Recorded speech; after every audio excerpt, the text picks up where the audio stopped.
Happy Thursday night, everybody. Welcome again to Big Mike's Locker Room Podcast, right here on Out of the Box Sports Network. I'm your host, Big Mike Lauro, here, uh, special day today. Uh, it's my birthday, so what better way to celebrate my birthday than to be here with all you fine folks? We are talking, we got an action-packed hour. Sibling rivalry, we're going to touch on that. When you like one team and your offspring or parents like another team, we're going to get into that. Some trade rumors that have been popping up around the NFL. We're going to dive into those. And of course, towards the end of the show today, we're going to do a little recap of the Phillies Texas Rangers series. I got my buddy Nate Miller joining me. He's a Rangers beat writer. He's going to give us his thoughts on about what he saw firsthand with the Phillies being in town. The Rangers basically concluding a 4-game sweep this year of the Phillies. So, we got an action-packed hour for you guys. I can't wait for your comments. But right now, man, we're going to definitely kick this show off. Woo! Ooh, cannot wait. So, with that being said, sibling rivalry.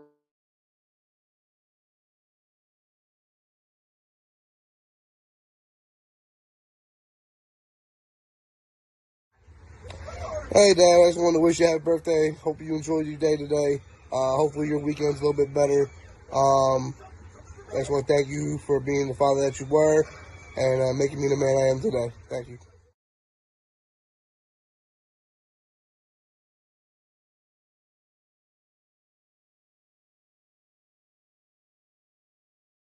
Hi, honey. I wanted to wish you a happy birthday and that you are an amazing husband, and I love you very much. I will see you later on tonight. I love you. Well, okay. You guys got me there, man. Woo! It was Of course, Paul's idea. It was Paul's idea.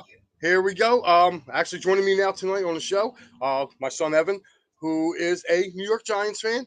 Not the way I wanted it to go, but hey, we all track our own. What's up, peoples? How you guys doing tonight? We all track our own way in life. Of course, that lovely young lady you saw, that is my wife Jamie. I love her to bits. Thank you very much, baby. Ev, before we get into this, it's kind of customary in our family. To have sibling rivalry. My father, Ev's grandfather, was a Dallas Cowboys fan. Love the Cowboys. Evan's great grandfather, my grandfather, diehard Eagles fan. So, with that being said, coming along down the line, I just mentioned Ev's a Giants fan. So, it's a lot of fun, a lot of camaraderie. Or like how we call it? How we call it? Hate week. Hate week. Yeah, I used to save that just for the Cowboys, but now since you're a Giants fan, I got 4 hate weeks a year. So, but it's pretty cool. Here's my buddy Torrance Tate, aka Flex Wheeler, saying happy birthday. Thanks, Flex. Tate. Rob Hefner, our buddy. Make sure you guys tune in to him Saturday night, Rob? 8:00. He does a great job covering Vegas sports. Thank you, Rob, and thanks for tuning in. We're gonna get in a little bit of the Eagles Giants. Just more or less, I brought Ev on because Ev does follow his team. I want to get a kind of like a lowdown. You heard me and Paul going back and forth over the last couple of weeks about Eagles Cowboys and where we think they stand. I want to hear Ev's opinion on where he thinks the Giants are standing and what's going to be his outlook for his team coming this year. So with that being said, go ahead, son. Where do you see your Giants going this year in the 2022 season? Being modest, I'm gonna be real modest right now. I see a 7-10 season. I feel a lot more comfortable that we have Tyrod Taylor as a backup. I feel really more comfortable. If you look in the last 2 years, Daniel Jones has, pushed the bar. He's turned the ball over less than what he did his freshman year, but he's also not taking deep shots down the field. And I feel like Jason Garrett, Joe Judge, they try to contain him too much. And I think that they didn't let him do him. They didn't let him ball out like he needed to ball out. I think Dabble was going to give him an opportunity to ball out, put balls down the field, and let him do what he needs to do. And also, I think they're going to make Saquon, instead of him being an east-west runner, I think they're going to make him a north-south runner. They're going to make him a pounder. They're going to have to. It's going to cut down his injuries. and it's going to cut down from him doing too much and hurting himself. Okay. But I've been following the team right now since the offseason. You know, we went to the offseason with no cap, barely nothing. We didn't have no cap. Shane has done a great job of getting us in the positive, and next year we'll have a lot of money to spend on secondary, which I think that's what we need right now. The draft wise, to the 2 first-round picks, you couldn't make a mistake on that. Like, you were either coming out with a great corner, a great pass rusher, but you were definitely coming out with a great offensive lineman. I would agree with you on the offensive lineman. I feel Evan Neal was probably the top lineman in the draft. Yeah, by far. And for you guys to get him, I mean, you guys are pretty much set now at your tackles. I'm not real high on Thibodeau. You know, I'm not. Me and you have talked off about it. I'm not high on Thibodeau only just for the simple fact of he played in the Pac-10, and the Pac-10 wasn't the Pac-10. There was no defense. Even I'll say this: even if he's only half the production he is, a lot of people don't remember is Azeez Ojulari, who we picked up last year in the 2nd round. He finished 3rd in Defensive Rookie of the Year with 7.5 sacks. You're not just having Kayvon by himself. You're going to have both of them in Wink Martell's defense. And Wink's defense, the rumors coming out of, minicamp and the OTAs, is that Wink's defense is nasty. It's been giving trouble on the offense. All right, I got a question right here from us, actually, from Paul Spencer right here out of the box. He says, how do you deal with losing Bradbury, especially to the Eagles? Losing Bradbury is a big thing. He did kind of regress last year, so I don't know if that regression is going to continue. Like when we first picked him up, his first 2 years with us, 3 years. Yes, he was a top 5 corner in the league, I believe. But he did regress somewhat last year. Now, does that regression still happen with you guys and continue? I don't know. But it does give a chance, like Aaron Robinson, who we picked up in the 3rd round last year, tore his ACL in training camp, gives him a shot. He's coming out of UCF. He's long, lanky, and he runs a 4.5. Okay.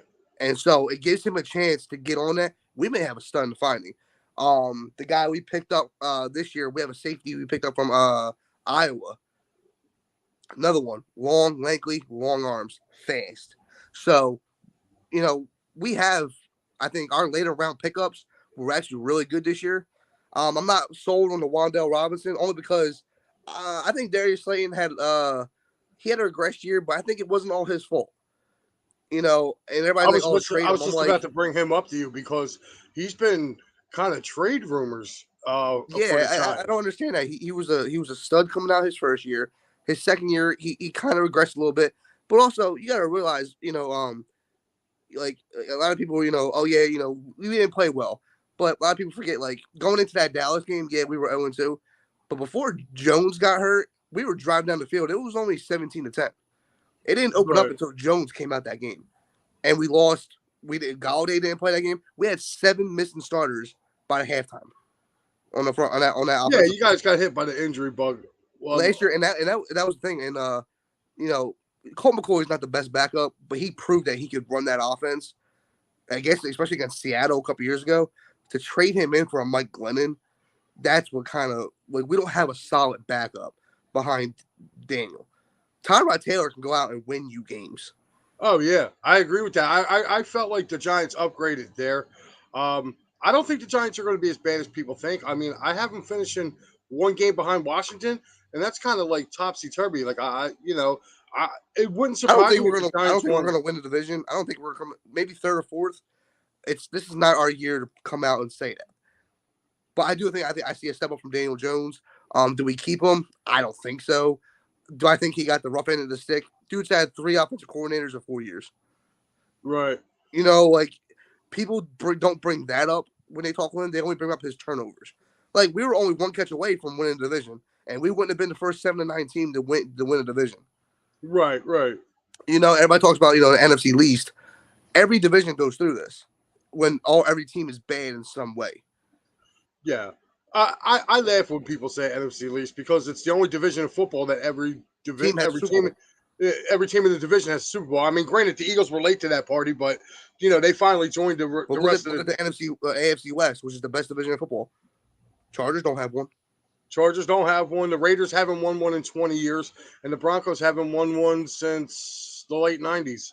I mean, Exactly. the only person who's going to win that is, but here you go, Mr. Raider fan here. Hey, make sure you check out my boy Rob Hefner, man. He talks all Vegas sports. He'll be talking about your Raiders on here. He said Giants are gonna be last in that division. I don't know, man. I don't know, man. Especially with the Skins, man. The thing I'm is, sorry, the whatever they call that, the Commanders. I'm not I'm not sold on them either. I'm not. see, the thing is with Washington and the Giants, they both got a late round tight end that can shock people. That dude from Nevada that they got, Washington got, he's a stud. He's a stud. Yeah. And then we got Daniel Bellinger, who got a personal invite from George Kittens, George Kittle. Kittle, and he got a personal invite to tight end camp by him. And they're talking about. I've been reading the OTAs. He's showing out right now. Like they're talking I about. think Gabe, I think your head coach is going to be pretty good over time. I'm liking what your GM like. The only thing I just with the Giants, you still have Galladay, you have Slayton, you have Kadarius Toney from a year ago. What are they going to do with Kadarius Toney? Obviously, this dude seems like he's an issue. Nah, the thing is, he missed out on a voluntary camp. It's voluntary. You know what I mean? If you want people to be there, make it mandatory. That's just how it is. And everybody I've talked to, and everybody my fandom pages and stuff like that. He can be a Debo Samuel. Do screens and do reverse. Rob Hefner's got he's got a pretty good comment here. It says Washington outcome is going to be dependent on the health of Carson Wentz. Rob highly doubts he's going to make it through a full season. I don't think he's going to make it through a full season either. Just for the simple fact of they took a beating on that offensive line, and of course Tate's putting his stamp on it. Last. And we didn't hear nothing about him. We haven't heard from him in like 2 years about his Raiders because as soon as they start signing people, oh god, they're going to the Super Bowl. Actually, I got the Raiders coming in second place in that division behind the Chargers. I think they're going to have a better record than Kansas City this year, and I think the Raiders are going to make the playoffs again. He's just as bad as a Dallas Cowboys fan. But all right, now I want to get your thoughts on what you've seen your division rivals. We're going to start with the Redskins or the former Redskins, the Commanders. What do you see in them? What do you feel about them? I think they brought stability with Wentz. Like I said, I've always been a Wentz guy. Like even though he played for the Eagles, you know how I felt about him. Like really, they didn't want to get rid of him in Indy. It was the owner, and the owner used his power to get rid of him. But like you said, like people are like, oh, he's a locker room presence. Not every quarterback is a leader. And I go back to what like I talk about Shannon Sharp. I will follow the guy really a lot, and I listen to what he says. He talks about John Elway. John Elway was not a leader in the locker room. That was somebody. Sorry, Paul. Paul said, "Be careful about his Cowboys." But he's like, it was my job in that locker room to get our boys fired up. Nowadays with quarterback being such a even a bigger position than it was back then. They want him to be something he's not. He's a soft-spoken guy. He wants to go out there and play his game and do it, his way. And look what he did when he did it his way. He was a frontliner to be an MVP. And then you have them trying to change of who he was and play differently. It just doesn't work like that. So you think Washington's going to be good with what Wentz? I think they're going to be better than what they were. My issue with Washington is, where did their defense go? Right. They went from being a top 5 defense to being nobody last year. Right, and they only lost Chase Young off of that. Exactly. And see that much, like you have 5 first rounders on that offensive line or that defensive line. 4. 4 I'm sorry. Yeah, right. 4.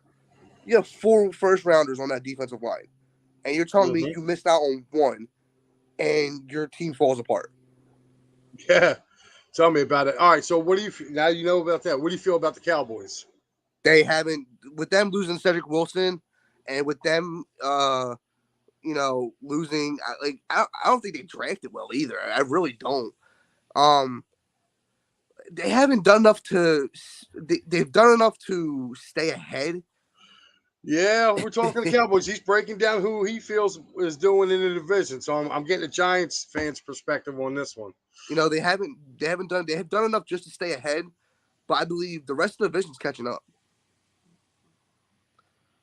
Now, what's he saying now? It says Raiders are better than that trash division in the NFC East.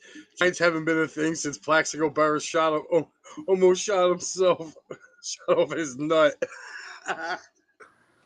Hey, forget if he didn't shoot off his nut, guess what? We would have went back to back. Linda says you look like me. Yeah, well, kids got good looks. What can I tell you? But like I said, I think they've done enough just to stay ahead because they were leaps of bounds over the rest of the division for the last couple of years. Right. But thank you, Linda. I don't think they're going to be at the top of the leaderboards too much longer. Washington's catching up slowly. I think the Giants are going to start making leaps a little bit soon. The Eagles are right behind them. I'll give it to the Eagles. You guys rebuild faster than anybody.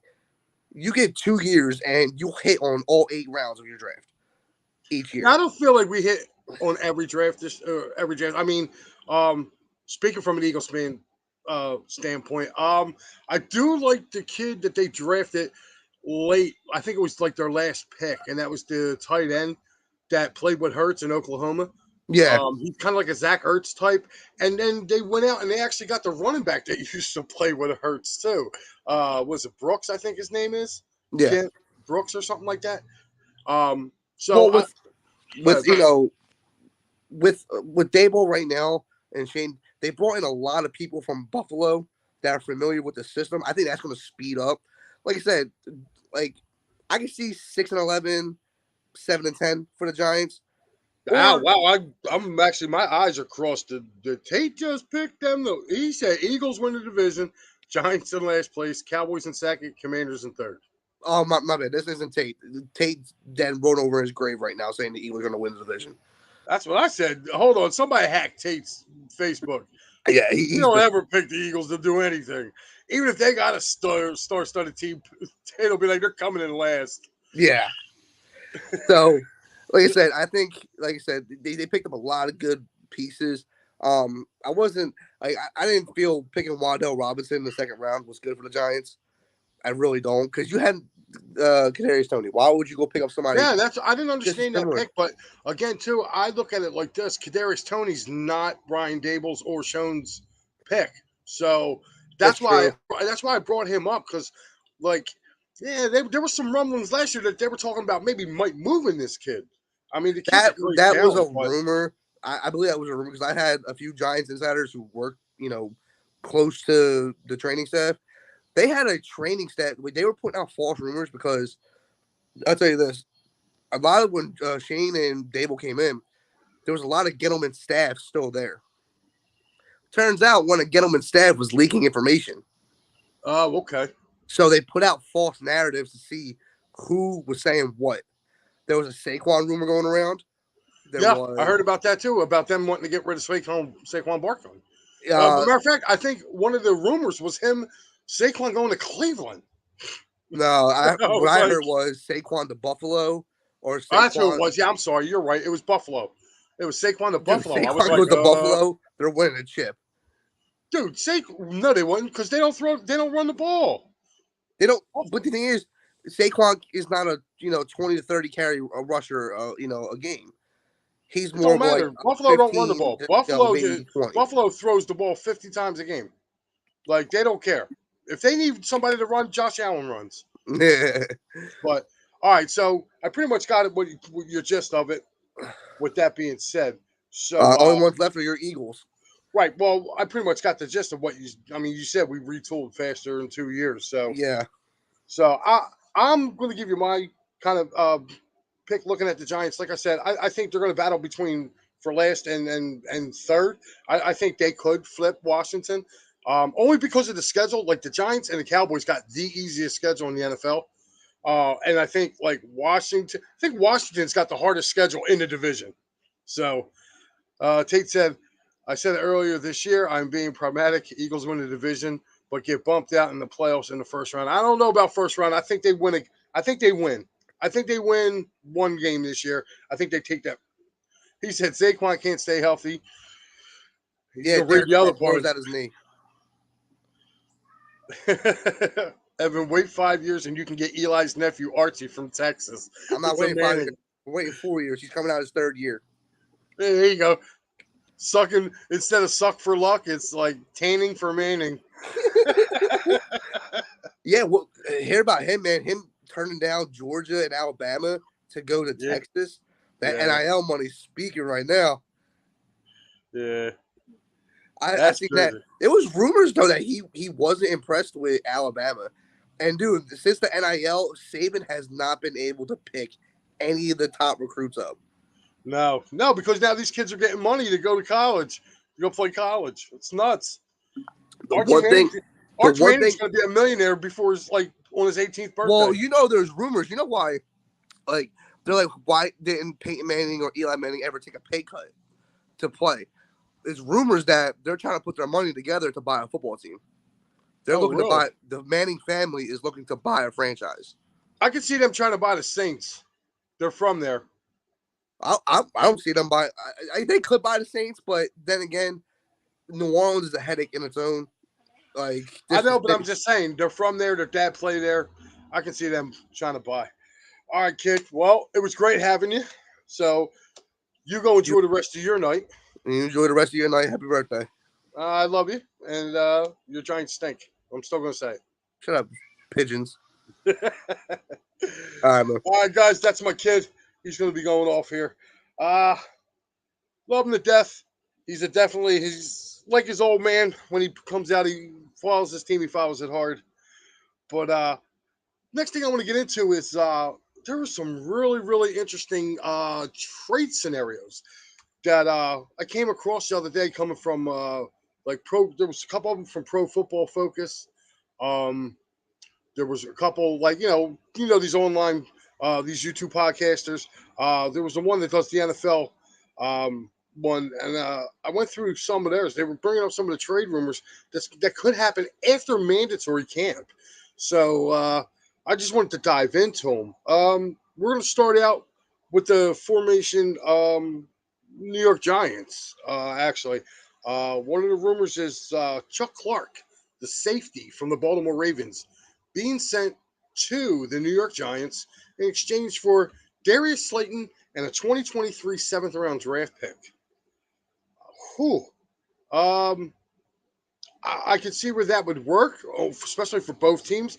You heard my son say they're kind of worried about the back end a little bit there in New York. Chuck Clark kind of fills that need, and Darius Slayton actually kind of gives another target for for Lamar Jackson down there in Baltimore. So that sounds really, really interesting. This next one that I was hearing, man, this one I don't understand at all. This one is between the Cleveland Browns and the Washington Commanders. Washington Commanders would trade Daron Payne, defensive tackle, to the Cleveland Browns in exchange for a 2023 fourth round pick. If I'm Howie Roseman and you got a little bit of cash left over or an extra fourth round pick, I'd make that call and go get Daron Payne. Okay, tell her I said thank you, Linda.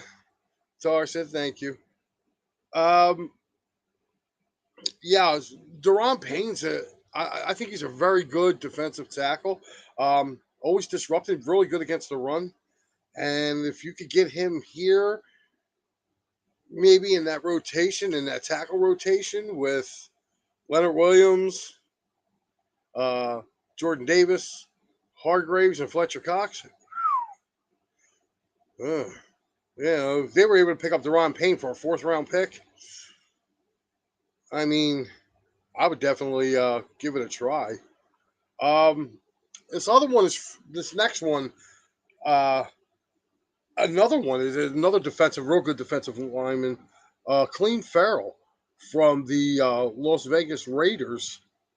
It would be him and a seventh round 2020 pick going to. I'm sorry, I'm trying to read the rating here.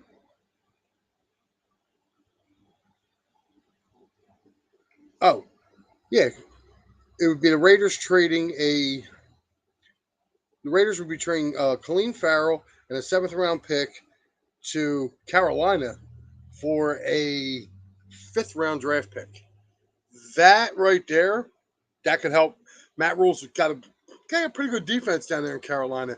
I feel like Colleen Farrell could actually help them down there, give them that edge pass rusher that they lost uh, when the Eagles decided to sign Hassan Reddick. Now you go down, you get a natural defensive end down there in Carolina, helping them out, getting a nice edge rusher for a fifth round draft pick. And, you're going to get an extra seventh round pick in you get a extra seventh rounder for that. I would do that deal. Um, I believe Colleen Farrell's on his last year of his contract there in Las Vegas. Maybe Rob Hefner can find out and let me know that. I don't remember them saying whether he was on his last year or not. But these were just trades that were brought up, and he's been a pretty decent producer for the Raiders. So so you're getting him in the seventh round. They're going to Carolina, and the Raiders are getting a fifth round draft pick. I would do it. This next one, to me, I'm an Eagles fan. I'm pretty sure it doesn't matter, but it'd be Jalen Reagor being traded to the Houston Texans for a 2023 sixth round pick. Houston would probably do it. They could probably pair Reagor up with Brandon Cooks down there. They would have somebody else for David Mills to throw the ball to. Um, the Eagles get a sixth round pick. I mean, they spent a first rounder on him. I don't think they're going to get much higher than that. They may be able to get a fifth round, maybe. But I would do it just to get Reagor out of here. He needs to definitely go and just restart his career. Maybe change the scenery. Definitely needs to go, and I would definitely do that. This next one, I'm really liking because to me it makes sense for both teams. You have Jordan Love, backup quarterback for the. We have backup quarterback for the Green Bay Packers. He's going to be this trade rumor or whatever. Would be Jordan Love going to the Denver Broncos to back up Russell Wilson for the next however many years. And the Green Bay Packers sending speedy wideout KJ Hamler over to the. I agree with you. He would have been cut. So if we can get a sixth round pick for Reagor, I would do it. But Jordan Love to Denver to back up Russell Wilson, and then Green Bay getting speedy wideout KJ Hamler. I think that will do well for both teams. It gets him out of there, out of Denver. They kind of got a lot of good young wide receivers, so he can go to Green Bay, work with Aaron Rodgers. He can be that slot guy. They can move Randall Cobb back to that number 2 area to go along with Alan Lazard. Can make a pretty good wide receiver threat there in Green Bay. And this last one, or not last one, next to last one, this one here's got me scratching my head. I don't know why they would do that, but I could definitely see Seattle doing this. Seattle trading DK Metcalf to the Chicago Bears for a first round and second round pick in this upcoming draft in 2023. If they do that, then Justin Fields gets a good wide receiver. Now he gets a number 1 wide receiver that they can go to. It'd be kind of hard because of Bears' offensive line still kind of and poor Fields isn't going to have time to throw the ball. But I would definitely. I don't know if I would do that one if I was Seattle. I mean, you're going to get a number 1 and number 2 pick back, but yeah. Green Bay needs hands. I'm agreeing with you there, Tate, man. I really do. That KJ Hamler one, because Hamler's kind of stuck in a rut. And you got Judy out there. You got Cortland Sutton out there. You got the other wide. He's like fourth man out there. So you would trade him over to Green Bay, man. He would get right in their starting lineup right there, and it gives Aaron Rodgers really another set of hands to throw to.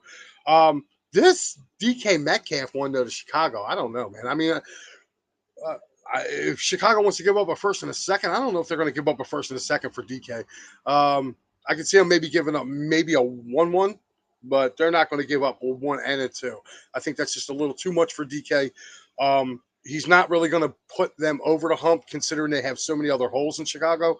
They got to worry about fixing that offense and defensive line. So nah, I wouldn't deal with that one. My very last one. Yeah. Yeah, you see what I'm saying? Yeah, we're in agreement there.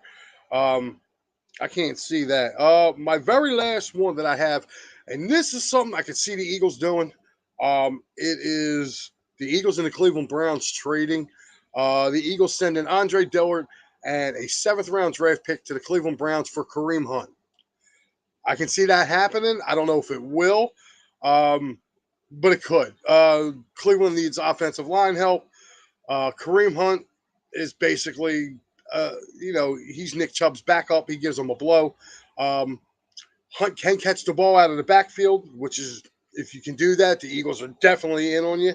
So I wouldn't mind seeing them pull that in. It gives Miles Sanders, Sanders and Hunt can be that 1-2 punch and Kenny Gainwell can be that guy out of the backfield. Boston Scott can be that scat back. They're going to keep 4 backs. So I wouldn't mind seeing them do that. It gives you a chance to let Andre Dillard go. You don't want to see him go, but it gives this kid a chance to play. He can only play left tackle. So if he can only play left tackle, he's really not doing you any good sitting on your bench, unless the big guy gets hurt. And if Mailata gets hurt, then you would have to worry about it. But I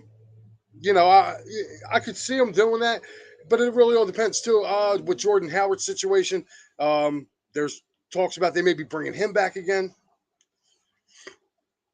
Eagles luck, they move Dillard and Johnson gets a season edge. Yeah, that would be it. But again, like I said, I think they're really kind of waiting to see what's going on with Jordan Howard with that stinger he was having in his neck. I'm pretty sure if we can get that cleared out, I think they'd like to bring him back. It's kind of he's already been in that locker room or in that running backs room for a few years now. He's a power back.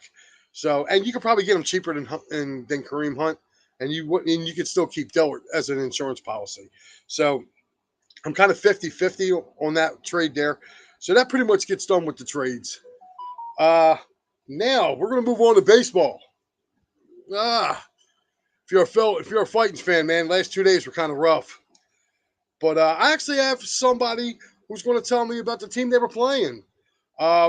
Before we bring Nate on, there's some things that I had seen with this series, and you got to tip your cap to the Texas Rangers this year. They swept all 4 games against the Phillies this year, and I'll tell you what, man, the Rangers and the Phillies are very similar. They both added a lot of pieces in the offseason. Rangers have been kind of up and down like the Phillies have. So you got to tip your cap. I thought Zach Wheeler last night or yesterday afternoon in that final game was leaving his pitches up, man. And anytime you leave your pitches up, team's going to hit you. And, of course, Odubel Herrera doing Odubel Herrera stuff. So, but I'm going to bring on my friend Nate Miller. And, hey, Nate, how you doing, buddy? Good. How are you? Good. I just wanted to get your take on what you saw the last 2 games. I'm going to get Texas Rangers' point of view. Of course, you follow the Rangers and you write for them. So I wanted to bring you on because I wanted to know, looking at this Phillies team, what did you see? I saw game 1.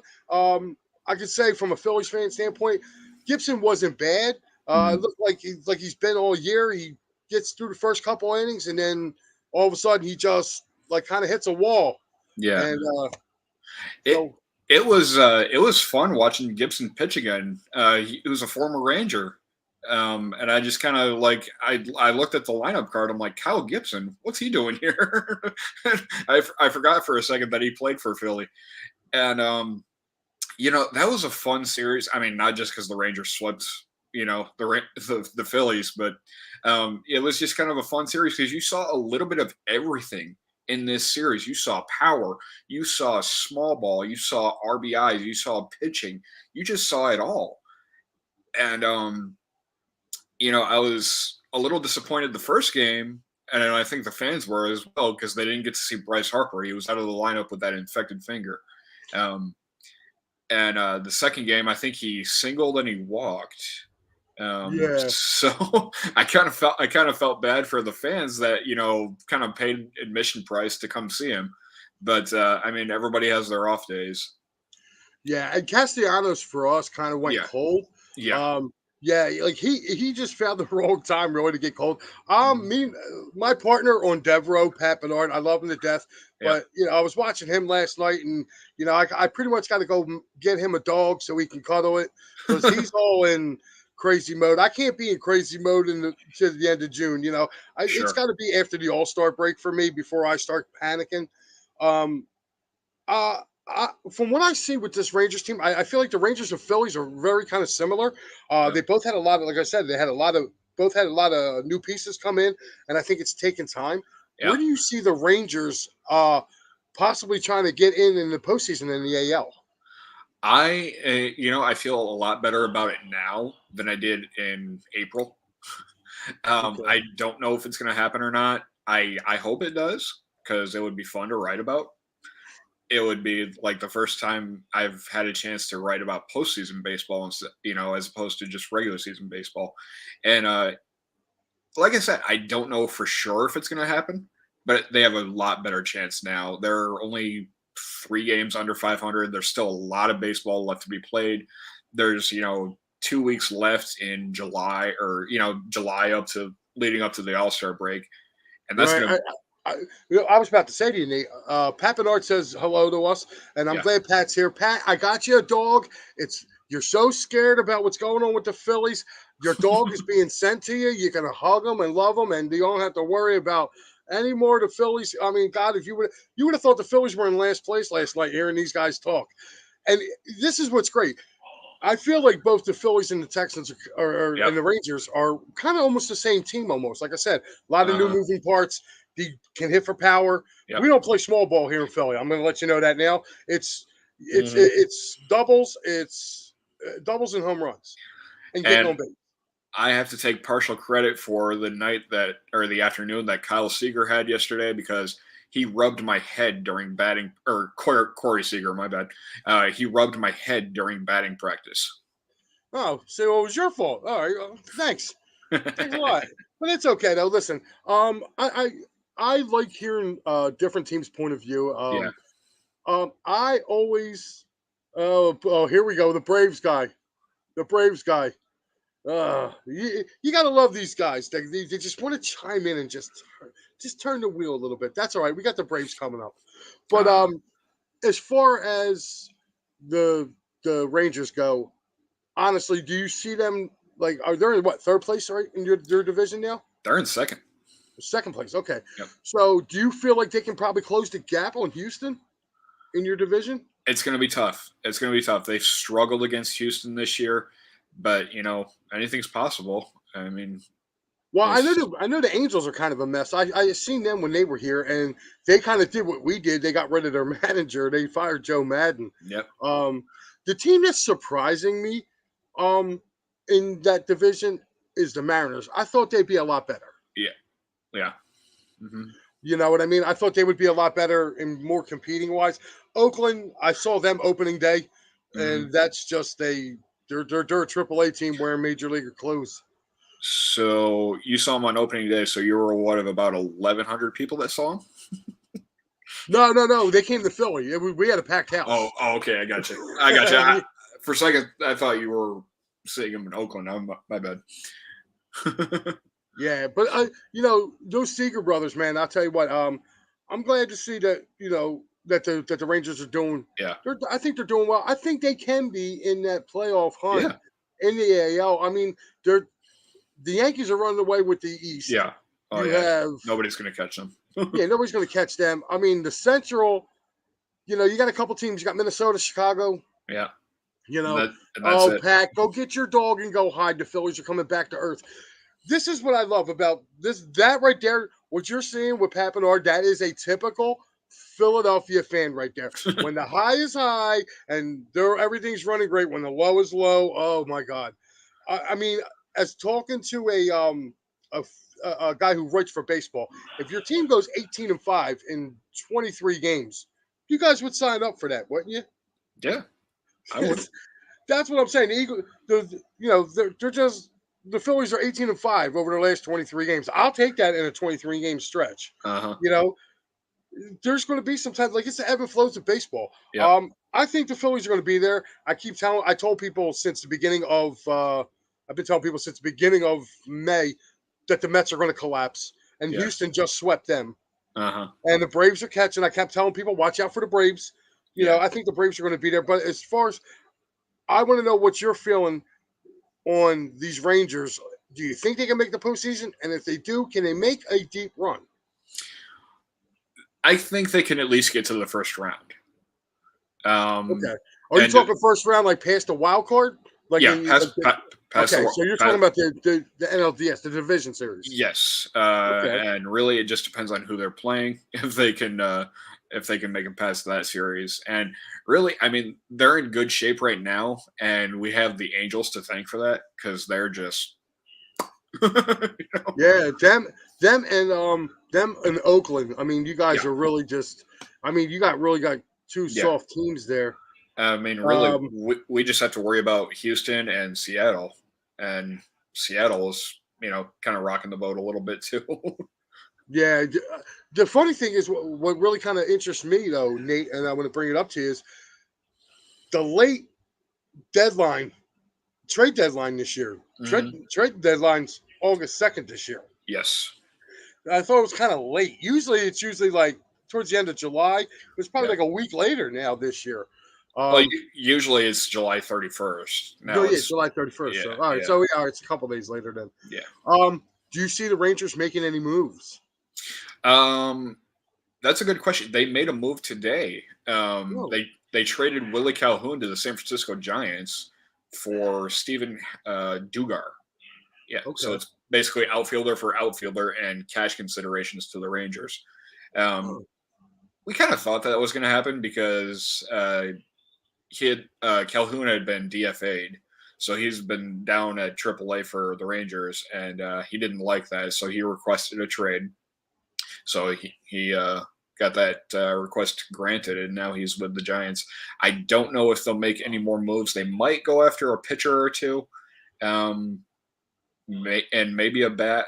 I just like that's what I meant. Like, what would you like to see them do in this trade? At the trading deadline. Like for me, the Phillies bullpen. Yeah, we need bullpen help. Yeah. You know what I mean? That's for us. Like for you, what would you like to see the Rangers do? Maybe, like you said, add a bat, maybe a starting pitcher. Yeah, I wouldn't mind seeing them at a starter. I wouldn't mind them seeing a guy who could bunt because they got plenty of power in their lineup. They don't exactly know how to use it at times, but I just want to see a guy get on base for them. I really do. Okay. Like I said, going forward, Philly fans sound like Cowboy fans. Oh man, that's wrong. But I get him a cheesesteak along with the dog. Yeah, I'm gonna have to, because Pat looks like he's about question for Nate. Kyle Gibson has been getting dinged up in the early going. Is he a third or fourth starter or nothing more? Second to third, and maybe fourth. I don't think he's a number one guy at all. He's a great pitcher, but he's not a number one guy. So you're saying he could be from 2 to 4? Yeah, 2 to 4. Okay, 2 to 4. I can buy that. Like I said, I what's going on? That's Joe Sullivan. Make sure you check him out on the Sully Squad Monday nights. Owen Devereaux, 6 o'clock. But the reason why I wanted to get you on because I wanted to see a Rangers take of you. What are you from seeing the Phillies? What do you take away in seeing them? Like, what is your opinion about the Phillies? Now you got a chance to see them 4 times this year. Yeah. What's your take on the Phillies? Well, only twice in person, but it was fun. It was fun just to get a change of scenery. Really, I mean, for interleague play, I liked what I saw from the Phillies. They put up some good runs. Well, only two, to be honest with you. But the ones that they did put together were manufactured, and I like that. I mean, I like home runs too, but it's fun to see just manufactured runs. It's nice to see. It's nice to see offense that you have to work for. It's nice to see, they're not just handed to you. That's why I always think baseball and hockey will be my favorite sports over basketball because you actually have to work in order to score. I love hockey. I'm a hockey head. I love them. You don't see scoring every 20 seconds. It drives me nuts. Yeah. I tell people all the time, I'm like, man, if you ever saw a 3-2 hockey game, man, you'll take that over a 120, 110 game any day. Yeah. If you see a 1-0 baseball game, I love that. Yeah. Granted, it's a little harder to write for, but it's so much fun to watch. Right. A lot of people, I'm like that. I either want a 11-10 game where, you win it in the bottom of the ninth, or like I would love to have a 3-2 nail biter. Yeah. So to me, that's baseball. That's the essence of baseball. Exactly. With that, it says, Nate, where can everybody find you on your social media? Yeah, I'm on Twitter at BasementShow34, and I write for a website called Last Word on Baseball. They're on Facebook and Twitter. Twitter is LWOS Baseball, all capital letters on the LWOS, and then baseball is capitalized, but then all lowercase letters. And it's the same thing on Facebook as well. And you can read my articles at lastwordonbaseball.com. I just got one quick question for you. The kid you had pitching Wednesday night, what? I forget his name, but he's like your best pitcher. He looked really dominant. Martin Perez? Yeah. Perez. He looked really, really good. Actually, both of your pitchers were really, really stout. Yeah. I like the Rangers pitching. I think they got, I'm envious, man. Like, you guys got a bullpen.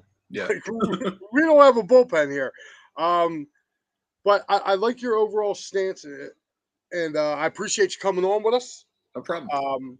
So, guys, make sure you go check Nate out. Give him a shout.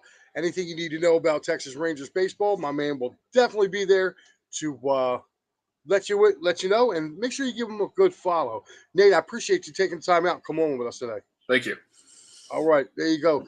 Nate Miller, guys. Make sure you guys definitely check him out. Like I said, he covers the Rangers. And, hey, I was glad to hear what he had to say, man. And, I can, like I said, to me, watching the Phillies offense, like he gave the Phillies offense a little bit of too much credit, I believe. I mean, that kid Perez shut them down in that first game. Their bats, I mean, Phillies hit the ball hard in that game. JT had a couple of shots that were, gloved. I mean, the Phillies did hit some balls hard, but they were right at somebody. That's kind of the way it goes. Now, if only Pat Bernard, my partner on Sundays over on Devereaux, God, somebody needs to get him a binky and a blankie to go along with his puppy. Jesus, Mary and Ralph. But, guys, going forward, I'm taking a look here at the starters for tonight. They're in San Diego for 4. I would like to see him get a breaking news. What's up, Paul? What's the breaking?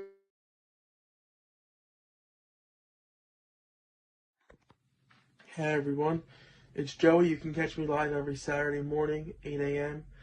Out of the Ring podcast. Also every Tuesday, Fight Club 215. I'm just here wishing Big Mike a happy birthday. I appreciate you joining our network. Happy birthday Hopefully you had a great day. This is Rob Hefner, a.k.a. Vegas Rob, on the Vegas sports scene. I wanted to take an opportunity to wish Mike Lauro, one of the best Philly podcasters in the business, a very happy birthday, and I hope you had a nice, enjoyable day. Yo, it's your boy, Tower of Power from them 215 boys. Just want to wish you a happy birthday, Mike. Hope it was a good one. Hey, what's going on, Mike? Today's your day, man. From myself, Paul Spencer, from Out of the Box Network, and all the hosts, we want to wish you a happy birthday from my family, Out of the Box Sports Network, to you, my brother. Love you. Happy birthday.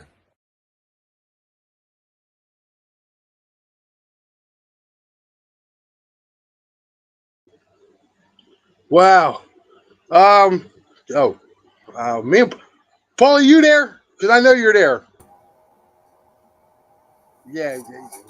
Oh, am I so going to get you? Hey, brother, listen, I don't want to take your time. This is your day, my brother. Listen to me. I just want to wish you the very best happy birthday. I am so glad you're with this network. I appreciate everything you do for the network. You're for your family, man. You're a blessing to be on this network. I just want to take the time and say thank you from myself and everyone out of the box. I love you.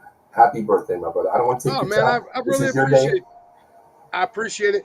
And guys, listen, because it's my birthday, I usually stay until 9, but I am going to end this a little early tonight because, one, I got to go celebrate my birthday, and I got to wait for my lovely wife to come home. But other than that, man, like I said, I thank you, everybody, for all your birthday wishes. I'm actually going to go make a post on Facebook because I had over 300 people wish me a happy birthday, so I got to go make a post there and thank everybody.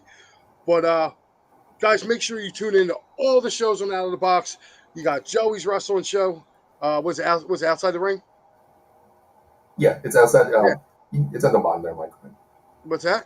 It's at the bottom there. Go ahead. All the shows. Oh, I'm sitting there looking. All right. Anyway, Fight Club on Tuesday nights. Wednesday nights, 9 o'clock, them 215 boys. Of course, Thursday, I'm in this bad boy here with me. And then Out of the Ring Saturday mornings at 8 o'clock.